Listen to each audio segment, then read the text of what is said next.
I'd like to share two quotes. Both are from activists, both are from doctors. The first is from Dr. Martin Luther King Jr. in 1947. In The Purpose of Education, he wrote, "It seems to me that the education has a twofold function to perform in the life of man and in society. The one is utility, the other is culture. To think incisively and to think for oneself is very difficult. We are prone to let our mental life become invaded by legions of half-truth, prejudice, and propaganda. At this point, I often wonder whether or not education is fulfilling its purpose. A great majority of the so-called educated people do not think logically and scientifically. Even the press, the classroom, the platform, and the pulpit in many instances do not give us objective and unbiased truth. To save man from the morass of propaganda, in my opinion, is one of the chief aims of education. Education must enable one to sift and weigh evidence, to discern the true from the false, the real from the unreal, and the facts from the fiction. We must remember that intelligence is not enough. Intelligence plus character, that is the goal of true education. The complete education gives one not only power of concentration, but worthy objectives upon which to concentrate." Powerful stuff. My second quote comes from the Benjamin Dixon Show on February 10th of this year.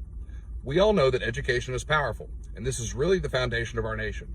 It's when we provide a balanced education for our children that we can change our nation. We can change the trajectory of the world. And so when you look at the education system, then you say, well, what can we do to now change how our children think so that we can use it in a way for indoctrination or power control?" Indoctrination or power control.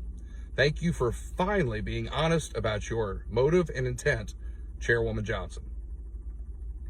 I've been told many times elections have consequences. Well, now actions have consequences too. Thanks to your actions, Gwinnett now has secured nonpartisan school board elections. Thanks to your actions and propaganda, a Parents' Bill of Rights and a bill providing promise scholarship funds are both working their way through the General Assembly. Dr. Watts, thanks to your inaction, the Mass Georgia Students Act is rapidly working its way to the governor's desk. Rather than being a leader, you have for 6 months hidden behind the CDC, then gave us a ridiculous metric based on the entire county. As of February 22nd, there were only 68 confirmed cases out of over 200,000 people in GCPS. Thankfully, there are state leaders who will give parents the choice soon. Maybe step up and do the same for your employees' sake as well as your own. I'd hate to see you get will-banksed by a new board due to your actions serving the current one. I told y'all back in May that the parents of Gwinnett County were coming for you. Instead of taking me seriously, you went to the press and told them I was threatening you. As I told you before, it wasn't a threat, it was a promise. One we are rapidly delivering on. Our kids are not test subjects for your woke joke experiment. We will flip your school board in May. If you survive your latest ethics hearing, Therese, maybe you'll be here to see it. When a clown moves into a palace, she doesn't become a queen. The palace becomes a circus. Welcome to your big top.